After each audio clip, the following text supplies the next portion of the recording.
This side Rahul Magan here is a Group Chief Executive Officer, Treasury Consulting. As we speak, Treasury Consulting is a multi-asset, multinational hedge fund. By multi-asset, I mean we actively covering our positions in variety of asset classes. And by multinational, I mean we actively covering position in multiple assets of the globe, multiple locations. But like I repeated many a times, and I would continue to repeat all the times, that we are a proprietary hedge fund. By proprietary, I mean to say no third party can invest capital in our funds. Please take a note of that. Today, my deliberations is a hybrid deliberation. Now, by hybrid deliberation, I mean to say I would be speaking as a hedge fund manager, as an ex-corporate treasurer. Alongside, I would be covering my deliberations as a law student also.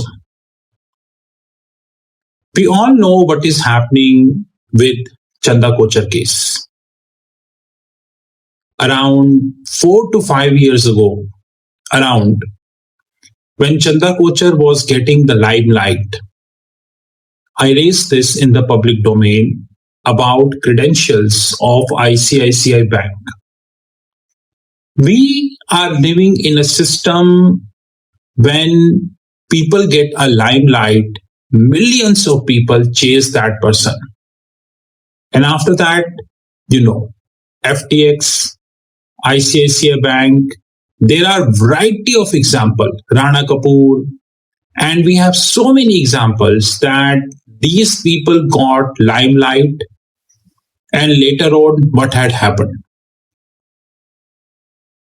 According to the charge sheet or the information which is provided by the CBI, Central Bureau of Investigation, ICICI Bank sanctioned a very heavy amount to Videocon. And in return, Chanda Kocchar got gratification. So I'm not covering this amount as we speak because I would be covering this amount in the later stages of my video or subsequent videos. Please note that this is the first video about Chanda Kocchar case. In every bank of the world, whether it is Goldman Sachs, JP Morgan, Citibank, UBS, Deutsche, ANZ, Westpac, or any, there is a committee, and that committee is known as ALCO. ALCO means Asset Liability Committee. Different banks of the globe name ALCO from a different angle, but ultimately, like some bank name them as a risk committee also. Now, the risk committee means the committee who evaluate all the risk which the bank is holding, whether they are fund-based risk or they are non-fund-based risk. Immunization, either gross or net, is also a part of a risk committee. So different banks of the globe have different naming conventions to this committee, but ultimately there is one committee in a bank which is known as ALCO, which is called Asset Liability Committee. And please be note that this is the most powerful committee we are having in a bank. If you are a member of this committee, more or less you are amongst the most powerful person in that bank.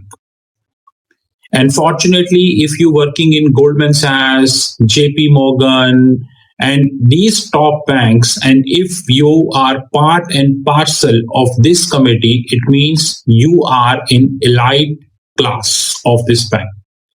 $1 million salary, bonuses, first class travel, business class travel. You can't even expect what you would get. In the case of Chanda Kochar was the CEO of the bank at that given point of time. Common sense prevailed. CEO always one of the designated member of the ALCO committee. Because as a chief executive officer of a bank, you are ultimately responsible for each and everything which is happening in the bank. You can't run away from your responsibility. Common sense, there would definitely be more members in the ALCO. I don't have any information about who all were the members of the ALCO at that given point of time when the funding sanctioned to Videocon. Even today, I have no information because this is a confidential information. You will never get this information in the public. Although I'm trying to scrutinize the ICICI Bank annual report and try and see in case I get any information. But chances are very limited because generally banks do not share this information in public. Generally, but foreign banks do. If you refer Goldman Sachs, JP Morgan, then they do share this information. But I'm always skeptical about the Indian banks. Now, the biggest point from finance and legal angle. First of all, Chanda Kochar, according to the public information, must have been booked by CBI under IPC, Indian Penal Code. I don't know which sections Chanda Kochar is booked as we speak, but I can guess that must be criminal breach of trust. Now, criminal breach of trust start with 405, 406, 407, 408, 409. 409 is not possible because this is for public servant. So 409 is not possible, but I can guess it is a criminal breach of trust. Now, the biggest question is CBI. I don't know whether they're done with the charge sheet or they're not done with the charge sheet. I do not know whether they would be filing supplementary charge sheet or they won't be filing supplementary charge sheet under CRPC 173(8).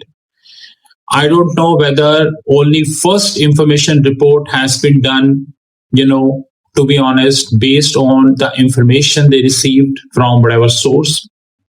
But having said that, it's a very important and debatable topic that whether the members of the ALCO committee, Asset and Liability Committee, should be booked in FIR or not. Now, when I say FIR, it automatically means charge sheet, The reason being, suppose there are 5 members of ALCO committee, assuming, like I said, it is very hard to get this information about Indian Bank because they never disclose that level of information. So I'm just making a hypothetical example. Suppose there are 5 members in this ALCO committee. And one is Chanda Kochar. Now, the biggest question is, if such a heavy amount is being sanctioned to Videocon, I hope, technically, why I should hope, technically speaking, this amount should have been discussed elaborately in ALCO committee. That you are sanctioning this amount to Videocon, we are sanctioning this because A, B, C is the, plus areas. D, E, F is the negative areas. If we do this, we will achieve this. If we do not do this, we will lose this. All these permutations and combinations should have been done in the ALCO committee. The bank guarantees, the SBLCs, the fund-based, non-fund-based, interbank exposures, POS limits, each and everything is the part of ALCO committee, not to mention immunization and all these eventualities. The interest rate movement of the Federal Reserve, European Central Bank, RBI interest rate movement, and many important things which are part and parcel of ALCO committee. Now, if Chanda Kochar, assuming at that point of time, approved this funding What about these four people who were or probably maybe currently, I have no information, in the ALCO committee? Did they oppose this at this given point of time? Or as we speak, they are in the favor of that transaction? Now, in ALCO committee, whenever a discussion has had happened, this cannot be a verbal discussion. The reason being, the amount is very, very huge. ALCO committee do not deal with 50 lakh, 60 lakh, 10 lakh matters. They deal with very heavy matters. So there is a concept called minute of meetings, shortly known as MOM, I guess. And in this MOM, the person would mention elaborately that this is the questions and this is the answers given by the ALCO committee. I would like to conclude my remarks, since it's a first video on the Chanda Kocchar case and probably more videos would be coming.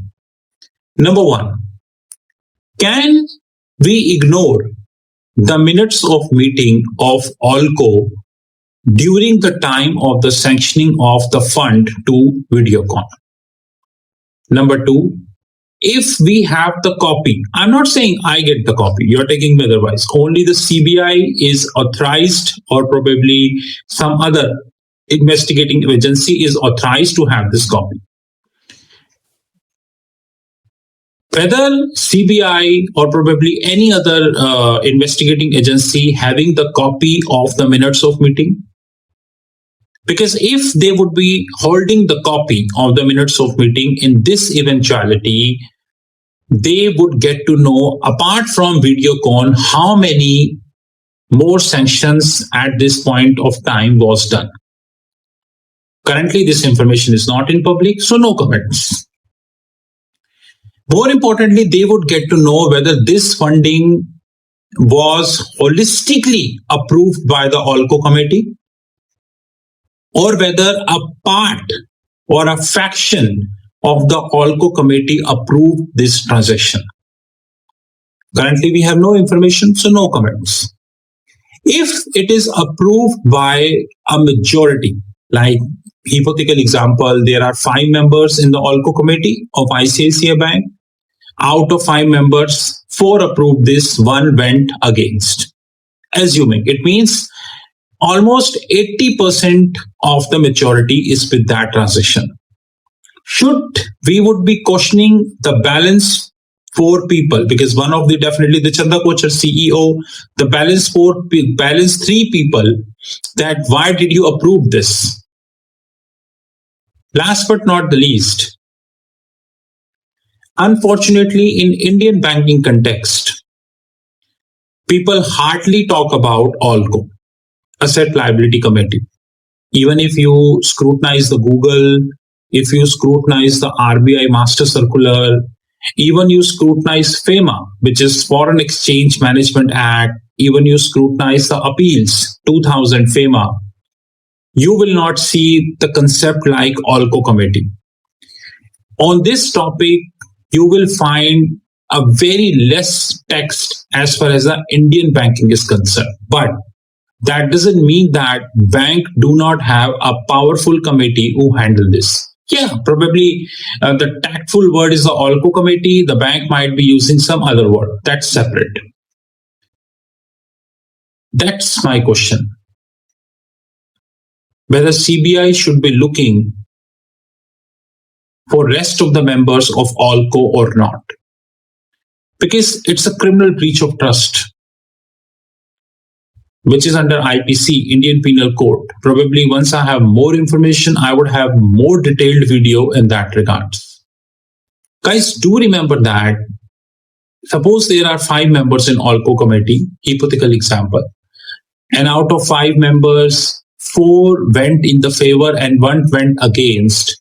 There is another concept that come into the picture, which is called entrustment, 405 and 406. IPC, entrustment. Think about that.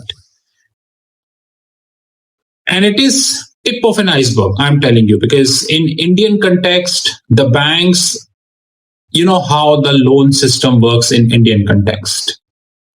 Lakhs and crores of rupees of non-performing asset being phased out every year by Indian banks, whether it's a private bank or a government bank or any other bank. Crores of rupees, thousands of crores of rupees worth of NPA is being phased out every year in India. And this is nothing but, in legal parlance, entrustment and criminal breach of trust. Yeah, if it is done by the government bank, it is criminal breach of trust, or it could be PC Act, or maybe both. More detailed videos on the cards.